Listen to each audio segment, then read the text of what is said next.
tous, je m'appelle Rodrigue et si je suis là devant vous au Club des Handicapés Anonymes, c'est parce que ça fait plus de 5 ans que je n'ai pas vu.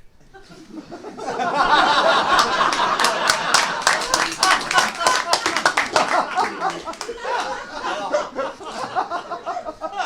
mon histoire, elle est toute bête. Un jour à la plage en vacances, comme ça, je veux bronzer des yeux, j'oublie de mettre de la crème solaire.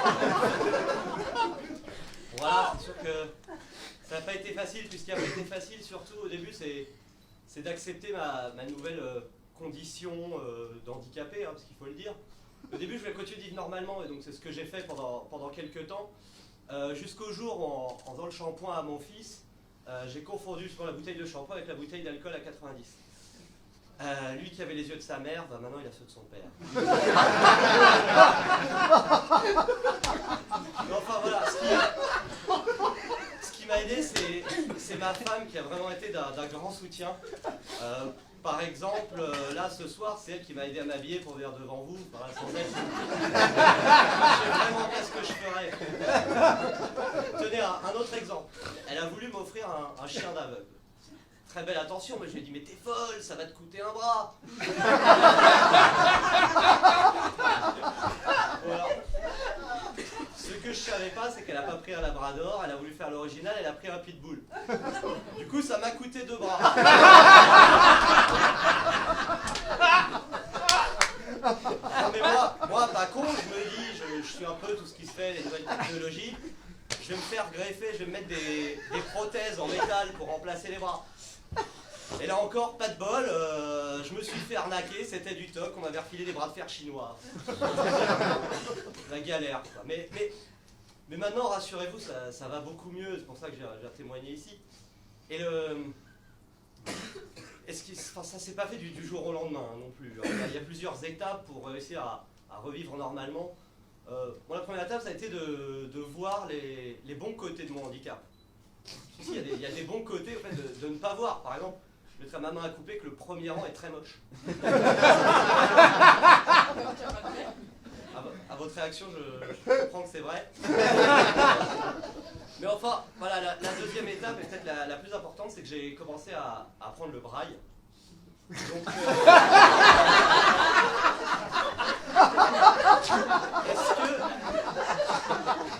est-ce que, à main levée, le braille? Allez-y, n'ayez pas peur. Personne. Bon, bah, je vais vous expliquer. Le braille, c'est simplement un langage destiné aux aveugles, comme le langage des signes pour les sourds-muets ou le langage SMS pour les ados, et qui permet, donc, via des petits points en relief, de lire avec ses mains. Alors, vous allez dire comment je fais. Moi, j'ai une technique simple, c'est que je lis avec la langue. Donc maintenant que ça s'est expliqué, travaux pratiques, une demoiselle peut venir ici lire le braille avec moi. Personne? Bon bah tant pis. Du coup, j'en passe à la dernière étape de ma rééducation. Ça a été de me dire que voilà, je pouvais, même si j'étais aveugle et manchot, je pouvais avoir des projets, avoir un métier, même un métier dans lequel on ne s'attendrait pas à avoir un aveugle. Et donc de la même manière qu'il y a les morts vivants, moi je suis devenu un voyant non-voyant. Alors qu'est-ce que c'est? C'est très simple. Comme tout le monde, je lisais dans les lignes de la main. Mais en plus, et ça c'était mon avantage, c'est que comme je savais lire le braille, je pouvais aussi lire dans les boutons d'acné. Et comme vous avez l'air bien aimer cette image, je vous rappelle comment je lis le braille.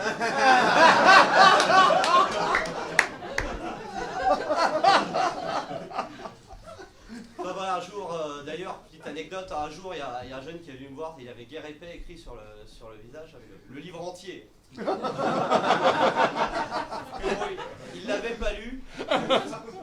C'est pour ça que ce métier m'a vite fatigué et maintenant je vis pleinement. J'ai un nouveau projet, là, je vais travailler sur une émission de télé-réalité qui est à mi-chemin entre L'amour est aveugle et 4 mariages pour une lune de miel, je ne sais pas si vous connaissez.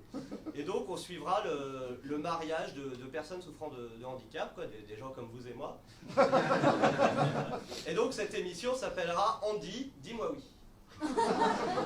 Les vieux ont rigolé.